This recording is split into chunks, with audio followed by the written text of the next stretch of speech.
Guys अब हम करेंगे सिम्पसन के रूल्स, जो सिम्पसन 1/3 और सिम्पसन 3/8 रूल है, और ये दोनों ही न्यूटन कोट्स के टाइप हैं, सिम्पसन 1/3 एंड सिम्पसन 3/8।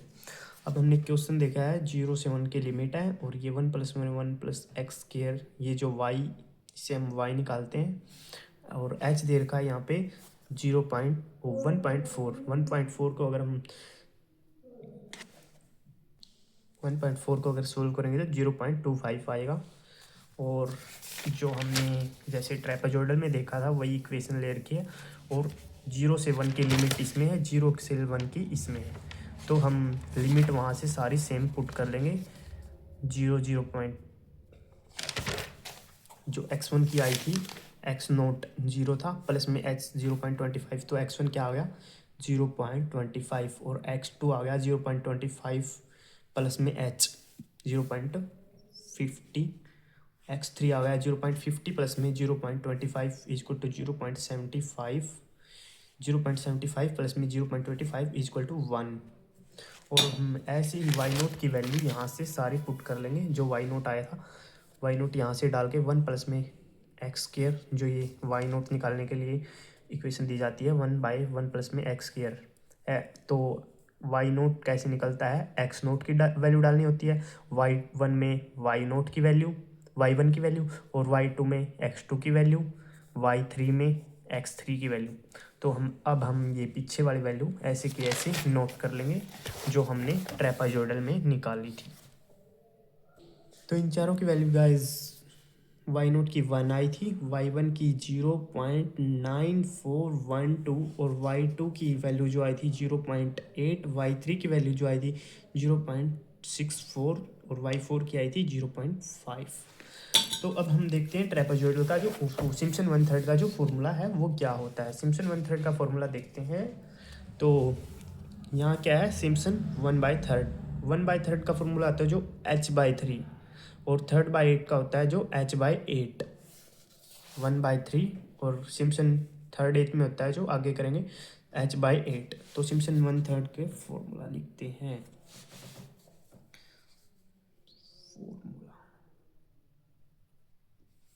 तो 1/3 की जगह लिखेंगे h/3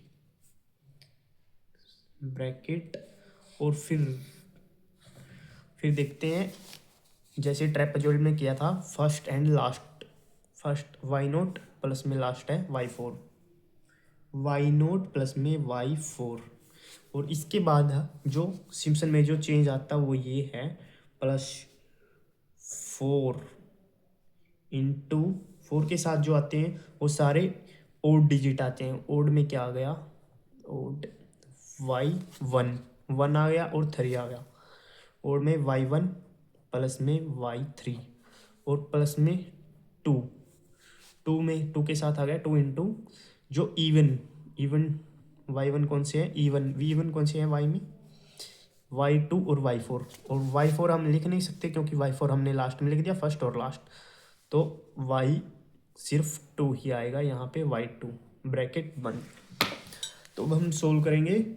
h/3 क्या था हमारा, h क्या है 0.25, जो h हमारा 0.25 इंटू 3, 0.25 इंटू 3, और अब हम वैल्यू पुट करेंगे फर्स्ट प्लस में लास्ट, y0 प्लस में y4, y0 प्लस में y4 प्लस में 4 इंटू y1 की वैल्यू प्लस y3 जो ओड नंबर है, y1 0.9412 प्लस में y3 की वैल्यू है जो 0.64, प्लस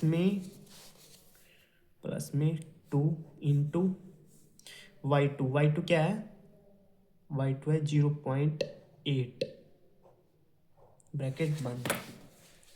अब हम इसे सोल्व करेंगे कैलकुलेटर के साथ। 0.25 इंटू 3 तो आएगा 0.0833। अब हम इसको 4 डिजिट तक लिख सकते हैं, 0.083123 और एक 4 3। बस अब हम इसे इतना ही लिखेंगे 0.0833, जो 1 प्लस में 0.5 हो गया वो 1.5 प्लस में, अभी इन्हें सोल्व करेंगे, 0.9412 प्लस में 0.64, 1.5812 इंटू में 4,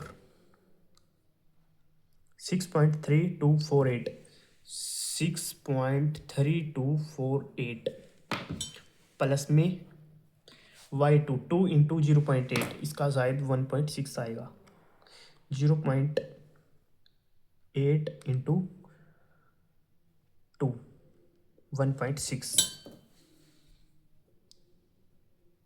अब हम इन सबको जोड़ देंगे, 1.5 प्लस में 6.3248 प्लस में 1.6, तो जोड़ने के बाद जो वैल्यू आई 9.4248, 9.4248 ये वैल्यू आई थी। इंटू में जो है, इंटू क्या था, 0.0833 इंटू, अब हम इसके इंटू में कर देंगे 0.0833, 0.0833, तो फाइनल आंसर ये आया 0.784 डेसिमल तक लिखेंगे हम आंसर को। आपकी मर्जी है 5 तक भी लिख सकते हैं, लेकिन मैं यहाँ 4 तक लिखूँगा।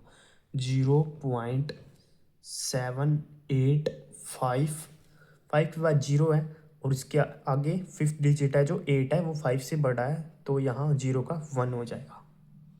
0.7851 इसका फाइनल आंसर। तो सिंपल दोस्तों